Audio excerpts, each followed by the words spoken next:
Pleasure to be here with you. My name is Carlos Almanza. I'm the Capital Access Program Manager with California Capital. I want to talk to you today about some of the requirements to opening up a business, and as a finance manager, what is it that we look at as we tend to expand your small business lending needs and your access to capital. One of the things I want to talk to you today are some of the possible sources of funding. Here at California Capital, we're able to provide you with some, we call them seed money. So just imagine if your project or your business to launch is $100,000, and so far you've invested $60,000 worth. We're what's missing. We're the 40. We're your gap financing. Okay. So when people ask you what's your owner's capital or owner's equity, what's your investment, skin in the game, all that good stuff, we want to make sure that you know that you have to have a little bit of interest. It isn't just going to be 100% financing. And unlike a mortgage, it's not a blanket amount. Okay, when you're coming to us or when you're coming to me, you're going to have a budget itemized of what is it that you're going to be spending the money for, and how much you're going to be using. So quite often when we sit down and talk to businesses, we're able to determine that, you know what, you never really needed $50,000. It was only at $20,000. Okay, so that's what we'll talk about. We'll talk about what is it that a lender looks at, what's in the application. Okay, so we want to make sure that we cover what's called the 4 C's of credit, right? Capacity, collateral, and characteristic. I know there's one more, so I'm going to leave that open for right now. But and also too is what's a credit score, right? And how they can actually impact. But believe it or not, we do have some programs where credit is really secondary, so that's advantageous and a great opportunity to be able to access money, even though we recognize that if there were some hiccups in your credit, we can still look beyond that. Okay. Also too is we'll talk about maybe avoiding some of the predatory lending practices that we're seeing a lot, especially from the financial tech industry, we call it, or fintech, where you'll get an advertisement, sign here, we can deposit the money by the end of the day. And unbeknownst to you, you don't realize that you're actually paying anywhere between 60 to 80% interest rate. So yes, they do have those. All right. So where to get money to start a business? Money that you've saved, obviously. Money from an investor or friends or family. If you've raised some funds or if you did some crowdfunding. Money given or loaned to you by family or friends, or money that you borrow personally, whether it be a credit card. So we know that you're going to get into debt to be able to launch your dream. And so therefore, there's whole various different resources that you can access. Money that you borrow through a business loan, and that's where we can go ahead and take a look at that. Specifically for a microloan program, which is what we run.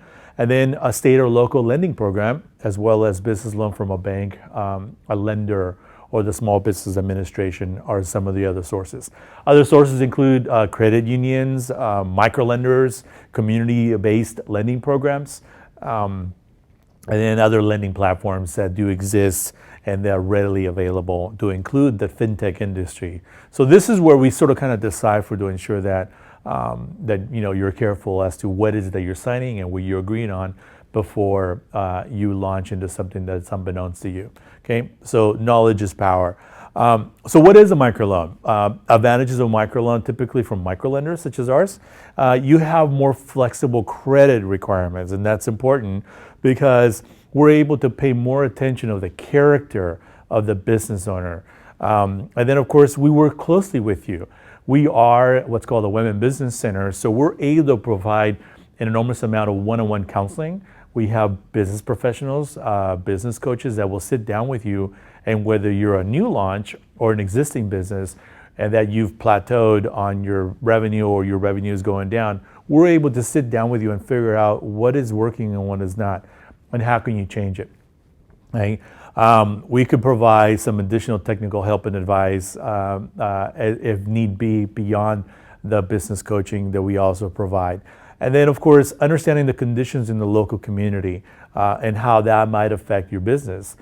For instance, you've opened up 3 car shops next to each other. What's gonna be your niche to elicit me as a consumer to come to you? What's going to be your standalone? And so we'll be able to really, really dive down and explore the opportunities that exist. And therefore, we oftentimes refer to it as business cross-pollination, that will have you interact with another business that's going to be a non-competitive business within your business, and sort of kind of exchange services that way, okay? And we can kind of go into more greater detail when we sit down with you one-on-one. A little bit more on microloans is the SBA's microloan program, right? They rely on a lot of the community-based organizations, such as ours at California Capital, to provide the access to capital. And so our business loan size can range from 500 to upwards of 50,000 to 100,000 up to $1 million. It just all depends on what your current needs are, and most of all, to ensure that you're able to repay that back. So the loans, some of these loans can be used for working capital, inventory, supplies, equipment, furniture, tenant improvements, you name it, all right? However, some of these are not eligible, would be for real estate or to repay existing loans, okay? So the loan requirements vary from lender to lender. And that's where, most importantly, is, once again, knowledge is power. We just need to be able to find out and see what will you be using that for. So don't be dismayed by the fact that we're asking you constantly, how will you be using this money? What's the usage going to be for? Can you provide us a budget with the itemized amounts? Because we want to be able to break it down and condense it. And that's why it's going to be a good partnership, for both of us to be able to, one, is find out and see what your current needs are and assess it, rather than for us just to give you a blanket amount and you not know what you're going to be applying the funds for. What matters most to lenders is, no matter who you ask to lend you money, the lender is going to be looking for a few things. All right, they want to know the business. They want to know about the business. They want to know whether your business is going to make enough money to pay back the money that you're asking for to be lent, and then an investment from you, the business owner. How much have you invested so far? Right, the skin in the game. So that's going to be absolutely crucial. We're looking for the credit is going to be one of them, right? Just how you repaid your debt back, what's available. We're going to be looking for the cash flow, the capacity, right?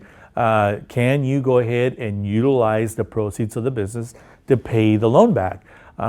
Oftentimes, a lot of our young entrepreneurs or young businesses, what they end up doing is, they're transitioning from a full-time job to their business, and eventually it will flip to where they're doing this new venture on a full-time basis, and then they'll be able to still subsidize their income with another job.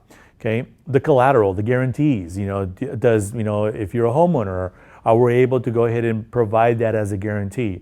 In certain cases, we've been able to go ahead and securitize the loan by, say, contracts that you've gotten. So that does happen from time to time, right? The capital, the contribution, how much money have you invested in it so far? That's going to play a significant role.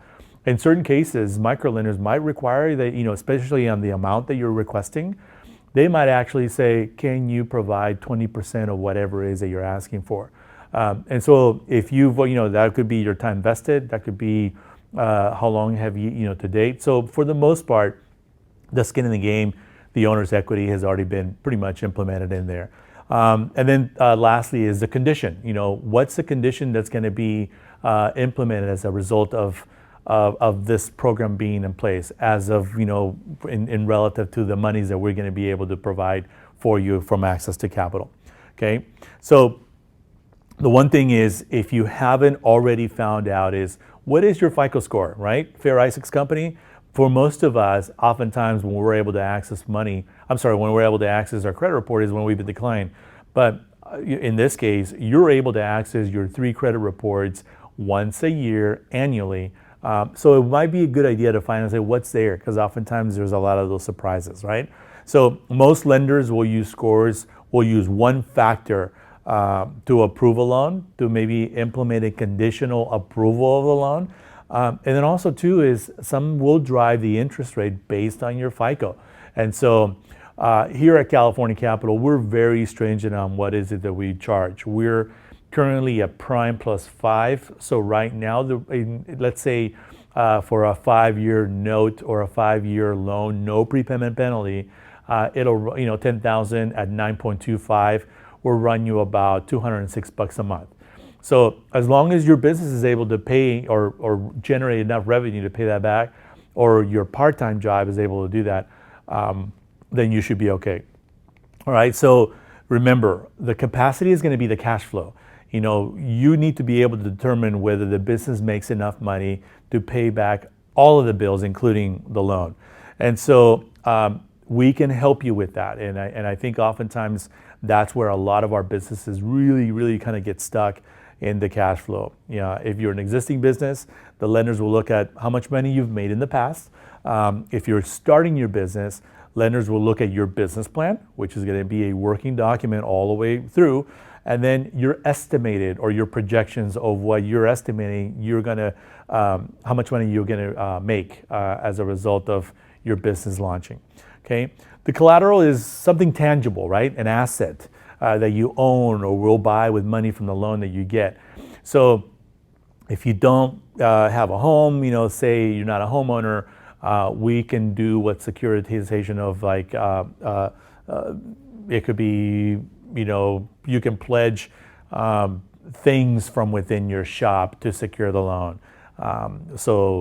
Inventory, all those type of things might be it. But remember, this is pretty less traditional for us as a non-traditional lender.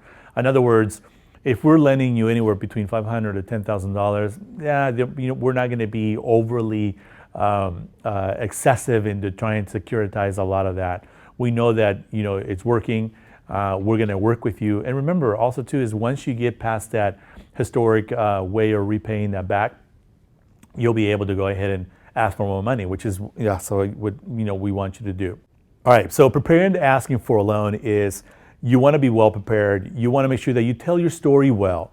You got to be honest, and also remember that business plan, that working document is going to tell us absolutely everything. Even if it hasn't been updated because you created a couple of months or a year ago, it's going to determine what are your basic needs? How much do you need? How will you use the money, right? I keep telling you that is, do you need working capital, right? So working capital is money to help you pay your daily expenses, such as rent, utilities, salaries, all that, and inventory. And so that's the basics of your loan request, right? So when we're able to assess it, we're going to request for 3 years tax returns, whether you've been in business for 3 years or not. If you haven't been in business for the last 3 years, then we're going to request your personal tax returns. We're going to request at least a minimum of 2 months of your bank statements, preferably business bank statements. If not, we'll take your personals, a year-to-date profit and loss statement or a balance sheet as well. And that kind of gives us a full picture of what is it that we'll be able to, one is assess and what your current needs are. I'll go back to how much can you afford to pay. That'll also be the determination as we start providing and extracting that information for you. And then, so really kind of assessing how much you should ask for is, it's okay to talk to us beforehand. Look, I'm trying to do this. I've invested, 60,000. I'm still short 40. Is this something doable? We can kind of go in baby steps. And so those are the type of things that we can kind of talk to you about. All right. Remember, the most critical document in the whole loan process is going to be your business plan. Okay. That's going to have all the financial information, all of the income statement, all the projections, all your marketing. How are you eliciting people to come and talk to you, or at least to look at your business, and then really sort of kind of we can assist you with possibly doing your cash flow projections if you haven't done that. Going to our website through the Dream Builders program, it's either a 12 or 13 step process that can sort of kind of walk you through and create this business loan plan by a series of questions. And at the end of this module, then spits out your business plan. Okay. I want to go ahead and just reiterate as I wrap this up is really, really, really, truly be aware and be cognizant of unfair lending practices. Protect yourself by learning how to recognize those practices. They're borderline unscrupulous type of lending, but oftentimes it makes it so easy, especially when a lot of our businesses are saying, I've gotten declined, I need some immediate cash, and you hit the desperation enter button, and there you go. So it could be that maybe you're getting a loan, that you never applied for. But just remember that a good part of our folks that we look at here are looking to see if they can get out of something that they sign up. I would say 90% of the time, they wish they had an access, and that's through the fintech industry. Okay, I'm not saying everything is bad, but remember, there are two key things that you need to find out: what their interest rates are, okay, and what the terms are. And as soon as you find that out, then you'll know whether it's right for you. And they have to be able to disclose that. So the loan repayment terms that don't seem fair or appropriate, including balloon payments, penalties for early repayment. Here at California Capital, we don't charge any of that. There is no repayment or prepayment penalty. And so therefore, once again, err on the side of caution. And if you have any doubts, do not sign anything until you've consulted either with your legal counsel or a trusted friend that fully understands the terms. And we can actually look at that as well. Okay? So you're set. I think for the most part is, if there's any questions, we welcome you the opportunity to come and talk to us to really find out and seek out if this is something that you want to do. It could be that maybe after we've spoken with you, you say, you know what, I think I might not be ready just yet, and that's okay. So I urge you to visit our www.cacapital.org to find out some of our upcoming workshops. Take advantage of a lot of that information. As a Women Business Center, if you're a disabled veteran, if you are a minority women-owned business, if you're part of the LGBTQ community, we welcome you to go ahead and apply and inquire about what's available. And we wish you well in your endeavor. All the best.